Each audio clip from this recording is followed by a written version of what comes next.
And so at this point of the story, we have a movement in the late 1970s that must be very familiar to many of you, the Nestle boycott in 1977.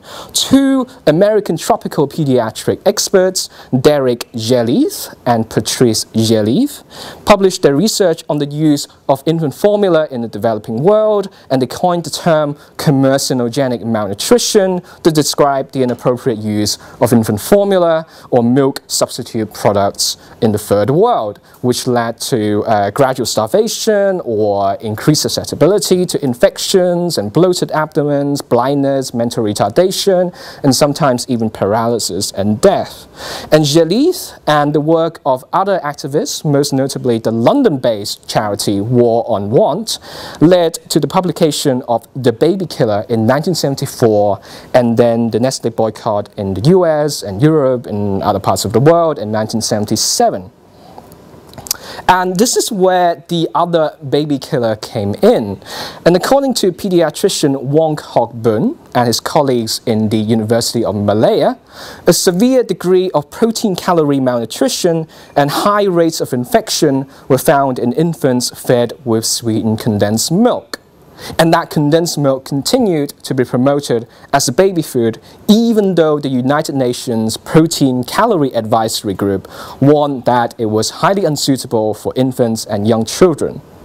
And this is from Margaret Cameron and Ingve Hovanda in the Manual on Feeding Infants and Young Children in 1976, which is published by United Nations Protein Calorie Advisory Group, which said explicitly that condensed milk was highly unsuitable for infant feeding and so forth.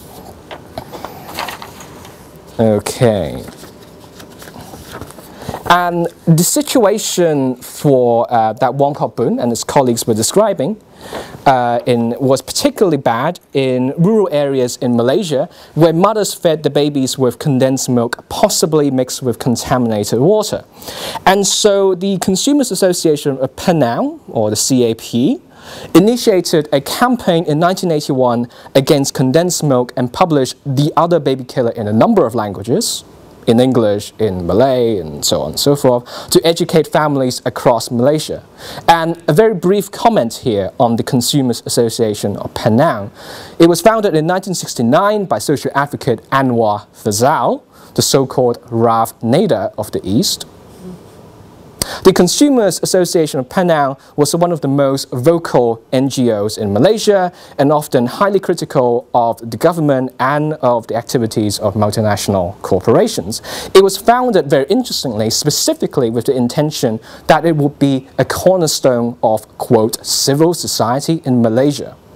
And the slogan of the association was, and still is, quote, giving voice to the little people. And the equation, this equation is absolutely fascinating, I think, between civil society and an independent body monitoring the activities of the state and multinational corporations, especially those big companies from the West producing potent substances like food and medicine. And I mean, don't forget that this is, in 1969, it was a tremendously tumultuous period of Malaysian history. There were racial riots in May 1969. There was tremendous ethnic tension, and Singapore broke off in 1965, just a few years earlier. So the argument that the Consumer Association of Penang makes, and they make this argument absolutely explicit, that in order to come to consensus for a society, to come to consensus, to come to agreement, there has to be an independent body, a body that's independent of the government and the multinational corporations, monitoring or supplying advice or promoting discussion on health, right? Which is one of the most fundamental property of all human beings, regardless of race, regardless of ethnicity, regardless of political, and so on and so forth. And so The Other Baby Killer. The Other Baby Killer was a pamphlet. It was about 60 pages long, well, more of a booklet, and included nutritional information on sweetened condensed milk, and guidelines from the World Health Organization, and field reports and interviews with mothers, in rural Malaysia, and samples of advertising on condensed milk in print, in radio, and in TV. And one of the major targets of the Consumers Association was, perhaps unsurprisingly, Nestle, specifically the advertisements for Milkmaid, which is a brand of sweetened condensed milk that they produce.